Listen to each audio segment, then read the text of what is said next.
Peri engineering, arts and science, pharmacy, nursing மற்றும் physiotherapy கல்லூரிகள் சென்னை இந்தியாவில் சிறந்த உள்கட்டமைப்பு கொண்ட கல்லூரிகளில் ஒன்று. 100% வேலை வாய்ப்பினை உறுதி செய்யும் சாதனை. ஆயிரக்கணக்கான பிற கல்லூரி மாணவர்களுக்கும் வேலை தந்த பெருமை. பெரி, எங்கள் கண்களில் உங்கள் கனவுகள்.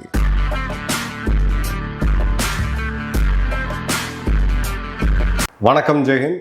இன்னைக்கு வளைகுடா நடக்கக்கூடிய போரில் கடந்த 24 மணி நேரத்தில் இருந்த மிக முக்கியமான அப்டேட்ஸ் இதை பார்க்க போகிறோம். ஃபஸ்ட்டு ட்ரம்ப்போடைய பேச்சுக்கு பிறகு இந்த போர் 2 to 4 வாரம் அப்படின்றது தொடரும். ட்ரம்ப்போடைய கணிப்புப்படியே இதை பற்றி ஒரு டீட்டெயில் வீடியோ நம்ம ஏற்கனவே போட்டிருக்கோம்.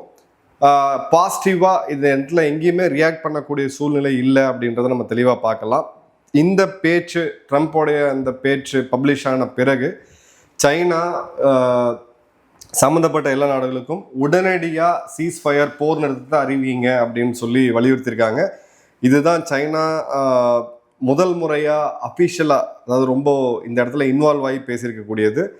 குறிப்பாக அவங்களுடைய ஃபாரின் மினிஸ்ட்ரியோடைய ஸ்போக்ஸ் பர்சன் மாவோ நிங் பேசும்பொழுது, military means cannot fundamentally solve the problem and the escalation of conflicts is not at the interest of either side அப்படின்ட்டு the parties concerned to immediately cease military operations.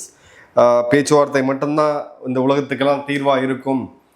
இராணுவ ரீதியான சண்டை அப்படின்றது இந்த பேச்சுவார்த்தைக்கு இது தீர்வுக்கு கொண்டு வராது அப்படின்ட்டு. அப்போ நீங்கள் எதுக்கு கல்வானில் இந்தியா கிட்ட ஒரு பிரச்சனையை ஆரம்பிச்சிங்கன்ற கேள்வியை நம்ம இப்போ சைனாவை கேட்கலாம். பட் சைனாவுக்கு இப்போ இந்த ப்ரெஷர் பில்டப் ஆகுது அப்படின்றத இதை கிளியராக பார்க்க முடியுது. இப்போ இந்த இடத்துல நம்மளுடைய பாதுகாப்புத்துறை அமைச்சர் திரு ராஜ்நாத் சிங் அவர்கள் ஒரு மிக முக்கியமான அஷூரன்ஸை, உத்தரவாதத்தை கொடுத்துருக்கிறாரு. இந்தியாவுடைய கடற்படை இந்தியாவுக்கு உள்ளே வரக்கூடிய ஆயில் அண்ட் கேஸ் டேங்கர்ஸை பாதுகாக்கிறதுக்கு ஸ்ட்ரெயிட் ஆஃப் ஹார்மூஸில் இருக்குது, இந்திய கப்பல்கள் இருக்குது. அந்த இடத்துல நம்ம கப்பல்களை சேஃபாக எஸ்கார்ட் பண்ணி அந்த ஒரு அச்சுறுத்தல் இருக்கக்கூடிய பகுதியிலேருந்து வெளில கூட்டு வர வேலையை இந்திய இராணுவம் பார்த்துக்கிட்டு இருக்கு, குறிப்பாக இந்திய கடற்படை பார்த்துட்டு இருக்கிறது அப்படின்றதும். அதே மாதிரி பிரதமர் அவர்கள் டிப்ளமேட்டிக் சேனலில் இந்தியாவோடைய நேஷனல் இன்ட்ரெஸ்ட், அதாவது நம்மளுடைய எனர்ஜி செக்யூரிட்டியை முதல்ல வச்சு அவரும் பேசி பல இடங்களில் நம்ம சரி பண்ணிகிட்டு இருக்கோம் அப்படின்னு சொல்லியிருக்காரு. அதே மாதிரி பார்த்தீங்க அப்படின்னா ரொம்ப க்ளோஸாக அரசாங்கம் இதை வாட்ச் பண்ணிக்கிட்டு இருக்காங்க. எப்படிப்பட்ட சூழ்நிலை வந்தாலும் அதை உடனடியாக அதை சரி செய்யறதுக்கு நாங்கள் ரெடியாக இருக்கிறோம் அப்படின்றதையும், அதே மாதிரி ஃபியூவல் கேஸுக்கு ஷார்ட்டேஜ் வராது அப்படின்றதும் இந்த மாதிரியான எமர்ஜென்சி மெஷர்ஸை நாங்கள் பண்ணியிருக்கிறோன்ற உத்தரவாதத்தை கொடுக்குறாரு. ஸோ முதல் முறை நிர்மலா சீதாராமன் நம்மளுடைய ஃபினான்ஸ் மினிஸ்டர் அவர்கள் பேசினதை பார்த்தோம். இப்போ பாதுகாப்புத்துறை அமைச்சரும் இந்த உத்தரவாதத்தை கொடுக்குறாரு. ரொம்ப ரொம்ப முக்கியம்.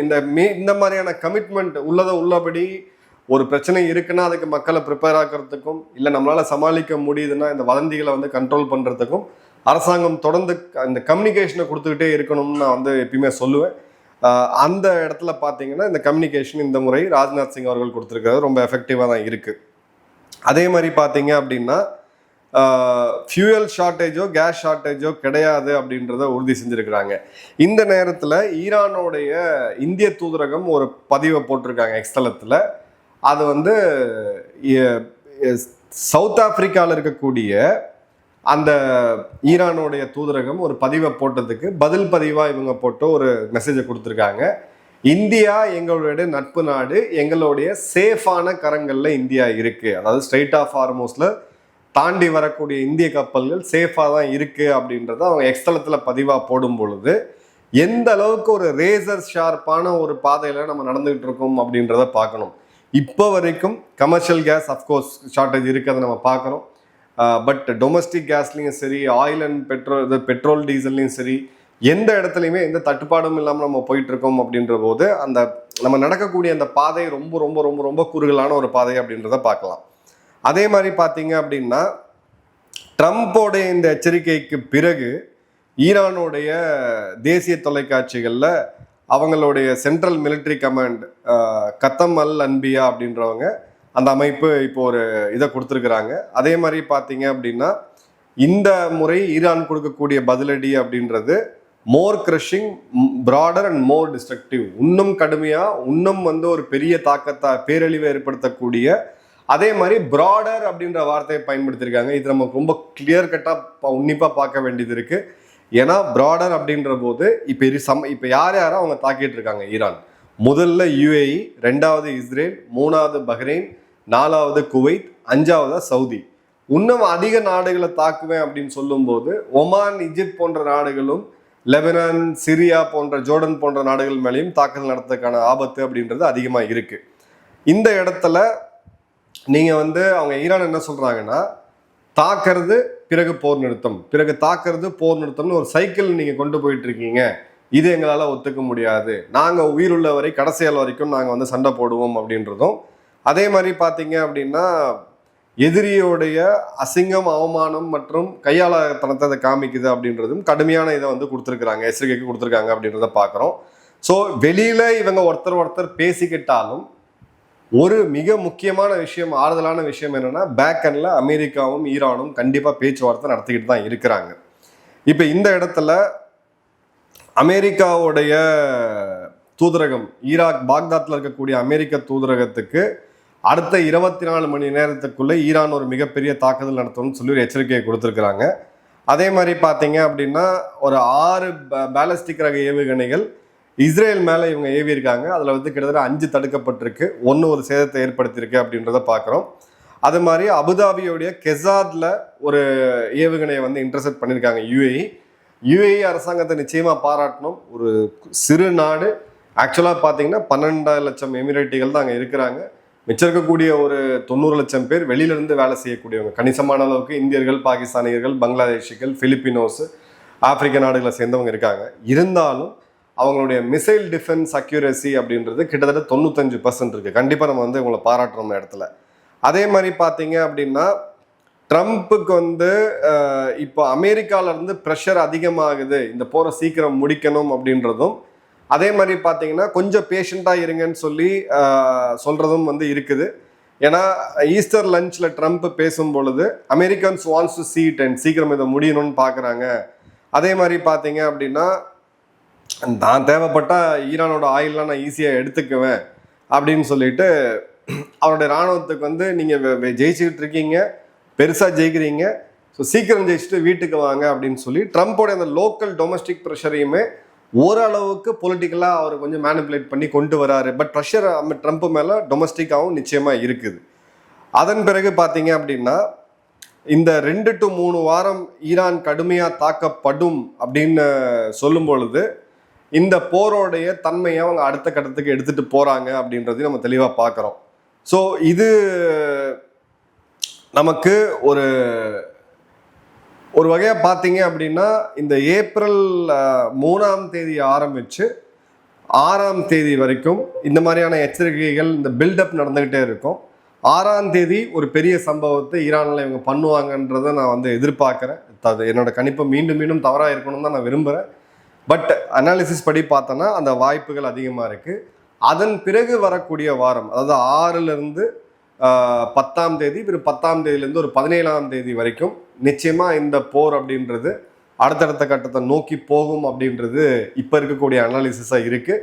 பட் இதில் பேச்சுவார்த்தையில் இவங்க நடுவில் ஒரு பிரேக் த்ரூ பண்ணிட்டாங்க அப்படின்னா நிச்சயமாக இது ஒரு அப்ரப்டாக சர்ப்ரைஸாக ஆப்ரேஷன் சிந்தூர் பீக்கில் போயிட்டு இருக்கும் பொழுது இந்திய கடற்படை தளபதி கூட சொல்லியிருந்தாரு, we were just minutes away from striking Pakistan அப்படின்ட்டு.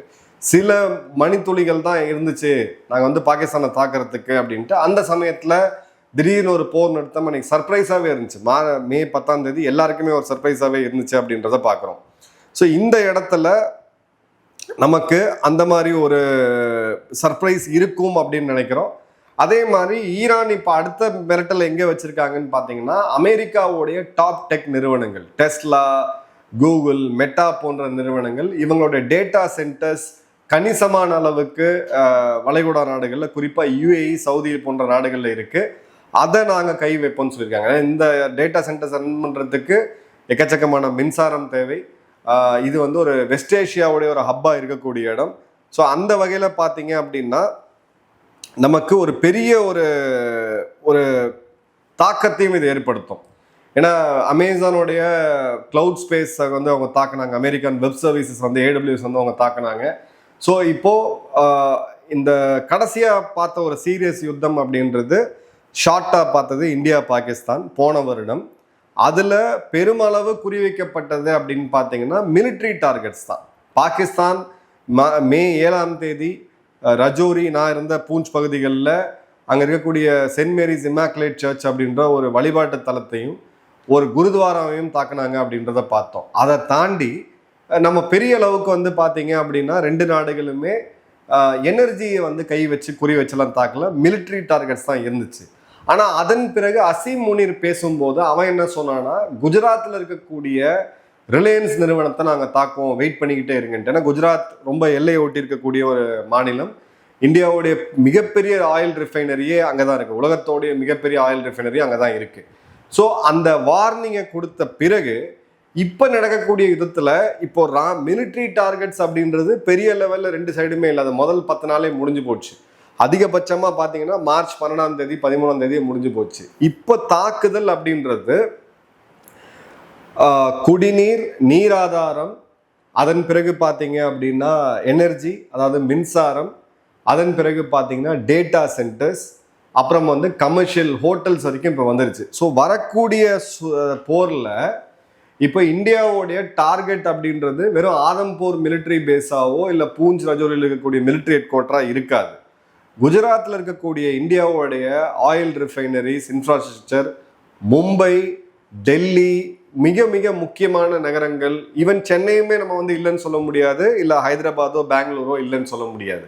மேபி டெப்த் டார்கெட்டை ரீச் பண்ணுறதுக்கான அந்த அந்த சிஸ்டம்ஸ், மிசைல் சிஸ்டம் பாகிஸ்தான்கிட்ட இல்லைனாலும் லோ காஸ்ட் ட்ரோன்ஸ் போன்ற பல ஆப்ஷன்ஸ் இருக்குது. பட் நம்மளுடைய வெஸ்டர்ன் இந்தியான்னு சொல்லக்கூடிய மேற்கு பகுதியும் வடக்கில் இருக்கக்கூடிய பகுதிகளில் இருக்கக்கூடிய மிக முக்கியமான கிரிட்டிக்கல் இன்ஃப்ராஸ்ட்ரக்சர்ஸ் அப்படின்றது இனிமே போரோட கேம்பெட்டுக்குள்ளே வந்துடும் அப்படின்னு தான். இப்போ ஒரு நிறுவனம் போய் அமேசானோ இல்லை ஜோகோ யாரோ ஒரு நிறுவனம் போய் டேட்டா சென்டர் பில்டு பண்ணுறாங்க அப்படின்னா அடிப்படையாக அதோட செஸ்மிக் ஜோனில் இருக்கா, பூகம்பம் இருக்கா இல்லையா, அங்கே அதோடைய தட்பவெப்ப சூழ்நிலை எவ்வளோ இருக்குது, தண்ணீர் தேவைப்படாத கூட தண்ணீர் இருக்கா, வெள்ளம் போன்ற விஷயங்கள் வருமா, அந்த இடத்துல வந்து பார்த்தீங்கன்னா தடை இல்லாமல் மின்சாரம் கிடைக்குமா, லோக்கலில் ஒர்க் ஃபோர்ஸ் எப்படி இருக்குது அப்படின்றதான் வந்து பார்ப்பாங்களே தவிர எல்லையிலேருந்து எவ்வளோ தூரத்தில் இருக்குது, இது நாளைக்கு வேறு ஏதாவது நாடு தாக்குமா அப்படின்னு வந்து இது வரைக்கும் யாரும் ரிஸ்க் அனாலிசிஸை பண்ணியிருக்க மாட்டாங்க. பட் இப்போ ஈரான் நடத்தக்கூடிய தாக்குதல் பதிலுக்கு அமெரிக்கா இவங்க மேலே நடத்தக்கூடிய 2 சைடுமே பார்த்தோம் அப்படின்னா இனி வரக்கூடிய போர்களில் நம்ம வந்து இப்போ கிளஸ்டர்ஸ் ஃபார்ம் பண்ணிட்டு இருக்கோம். இந்தியாவுடைய தொழில் நகரங்கள் எது, தொழில் மாநிலங்கள் எது? குஜராத், தமிழ்நாடு, மகாராஷ்டிரா, கர்நாடகா, இப்போ இருக்கக்கூடிய உத்தரப்பிரதேஷ். இப்போ இதில் குறிப்பாக டிஃபென்ஸ் காரிடர்ஸ், எனர்ஜி காரிடர் அப்படின்னு பார்த்தோம்னா நம்ம ரிஃபைனரி அப்படின்றது பெருமளவுக்கு குஜராத்தில் தான் இருக்குது. ஸோ இனிமே வரக்கூடிய யுத்தங்கள் இதை டார்கெட் பண்ணி தான் இருக்கும் அப்படின்றதும், இனி நம்மளுடைய ஏர் டிஃபென்ஸ் சிஸ்டம்ஸ் எல்லாமே வெறும் மிலிட்ரி ஸ்ட்ரக்சரை ப்ரொவைட் பண்ணுறதுக்கு மட்டும் இல்லாமல் இந்த மாதிரியான இன்ஃப்ராஸ்ட்ரக்சரையும் ப்ரொவைட் பண்ணுறதுக்கு, ப்ரொடெக்ட் பண்ணுறதுக்கு வேணும் அப்படின்றத பார்க்குறோம். எழுதி வச்சுக்கோங்க, இனி வரக்கூடிய 2 to 3 வருடத்துக்குள்ளவே தனியார் நிறுவனங்கள் தங்களுடைய செக்யூரிட்டி அப்படின்றது CCTV, physical security, electronic security, அதிகபட்சமாக பார்த்தீங்கன்னா லைட்னிங் அரெஸ்டர் அப்படின்றதெல்லாம் வச்சுருப்பாங்க. இனி வரக்கூடிய காலங்களில் தனியார் நிறுவனங்கள் கவுண்டர் ட்ரோன் சிஸ்டம்ஸை இன்ஸ்டால் பண்ணக்கூடிய சூழல் அப்படின்றது வெகு வெகு விரைவில் வரும். இது ஒரு 5 வருஷம் முன்னாடி நான் பேசும்போது நிறைய பேர் என்னை பார்த்து சிரிச்சாங்க. இப்போ இருக்கக்கூடிய யுத்தங்கள்லாம் பார்க்கும்பொழுது அப்படின்ற போது இந்த ரிஸ்க் இனிமேல் இருக்குது. இப்போ எல்லாத்தையுமே ஒரு அரசாங்கம் வந்து ஆகாஷ் சிஸ்டமோ இல்லை நம்ம கவுண்டர் ட்ரோன் சிஸ்டமோ வச்சு ப்ரொடெக்ட் பண்ண முடியுமா அப்படின்னா முடியாது. ட்ரோன்கள் இன்னைக்கு வாரோடைய போர்க்களத்தோடைய மிகப்பெரிய டிஸ்டர்ப்டர்ஸ். அந்த ட்ரோன் மட்டும் இல்லை அப்படின்னா ஈரானை இந்த நாடுகள் எப்பயோ வீழ்த்திருப்பாங்க. ஸோ கிளியர் கட்டாக இந்த இடத்துல நம்ம வந்து அந்த மிக முக்கியமான இதை பார்க்கணும். இவ்வளோ கலோபரத்துக்கு நடுவில் ஆப்பிரிக்காவில் இருக்கக்கூடிய புர்கினா ஃபாசோ அப்படின்ற ஒரு நாடு, ஒரு குட்டி நாடு, இருக்கிறதுலே அதிகமாக ஒரு பஞ்சம் பட்டினியில் பாதிக்கப்படக்கூடிய நாடு அப்படின்றத பார்க்குறோம். ஸோ இந்தியா இந்த கலோபரத்துலேயும் 1000 மெட்ரிக் டன் மதிப்புள்ள நல்ல தரமான அரிசியை அந்த மக்கள் பசியில் வாழக்கூடாது அப்படின்றதுக்காக நாம் இப்போ வந்து அனுப்பிச்சி வச்சுருக்கிறோம் கிரைசிஸில். அதே மாதிரி பார்த்தீங்க அப்படின்னா சியரா லியோன் அப்படின்ற ஒரு ஆப்பிரிக்க நாடு, இந்த ரொம்ப ரொம்ப வறுமையில் இருக்கக்கூடிய நாடு, இவங்களுக்கும் நம்ம வந்து இதை வந்து அனுப்பிச்சிருக்கோம். ஸோ இந்த இதில் பார்த்தீங்க அப்படின்னா கிளியர் கட்டாகவே இருக்குது. Government gift from the people and government of the republic of India 50 kilo மூட்டையில் போட்டு இதை அனுப்பிச்சிருக்காங்க. ஸோ இந்த நாடுகள் பசி பட்னியில் இருக்கும் பொழுது இவங்களுக்கு பெரிய உலகத்தை தன்னை வந்து மிகப்பெரிய ஒரு பிம்பமா உலகத்தோடைய சக்தியா காட்டிக்கக்கூடிய, எங்க பார்த்தாலும் புல்லட் ட்ரெயினை நாங்க இதை பண்ணிடுவோம். சீனாவுடைய ஃபேன்ஸுக்கு நாங்கள் கேட்கக்கூடிய கேள்வி, இதே மாதிரியான ஒரு உதவியை இந்த மாதிரி பசி பட்டினியில் வாழக்கூடிய லட்சக்கணக்கான மக்களுக்கு சைனா பண்ணியிருக்கா அப்படின்னு கேளுங்க. பண்ணலை. இவ்வளோ பிரச்சனை நடந்துட்டு இருக்கும் போதும் இந்தியா தன்னுடைய நட்பு நாடுகளுக்கு, குறிப்பாக அது வந்து பார்த்தீங்கன்னா சியரா லியோன் மற்றும் புர்கினா ஃபாசோக்கு இந்த உதவியை செஞ்சுருக்காங்க. அந்த மக்களும் நம்மளை வந்து ரொம்ப நெகிழ்ச்சியாக பார்க்குறாங்க இந்த இடத்துல. இதுதான் நம்மளுடைய நாடு. இந்தியா வல்லரசாகணும் அப்படின்றது, இந்தியாவுடைய அந்த குளோபல் ஆர்டர் அப்படின்றது இருக்கணும்ன்றது நம்ம ஃபர்ஸ்ட் வரணும் அப்படின்றது கிடையாது. தர்மம், நம்ம எந்த சமயத்தை சேர்ந்தவங்களா இருந்தாலும் எந்த மதத்தை சேர்ந்தா இருந்தாலும் அடிப்படையாக தர்மத்தை பேஸ் பண்ணி வளர்ந்த ஒரு கலாச்சாரம் நம்மளது, ஒரு தொன்று தட்டு இருக்கக்கூடிய ஒரு கலாச்சாரம் நம்மளது. இந்த தர்மத்தை பேஸ் பண்ணி நடத்தக்கூடிய ஒரு குளோபல் ஆர்டர், ஒரு வல்லரசு ஒரு வழி நடத்தும் அப்படின்ற போது அப்போதான் இந்த உலகத்துக்கு நிச்சயமாக அமைதி அப்படின்றது கிடைக்கும். உங்கள் கமெண்ட்ஸ்ன்றதை கமெண்ட் பாக்ஸில் போடுங்க. நன்றி, வணக்கம், ஜெய்.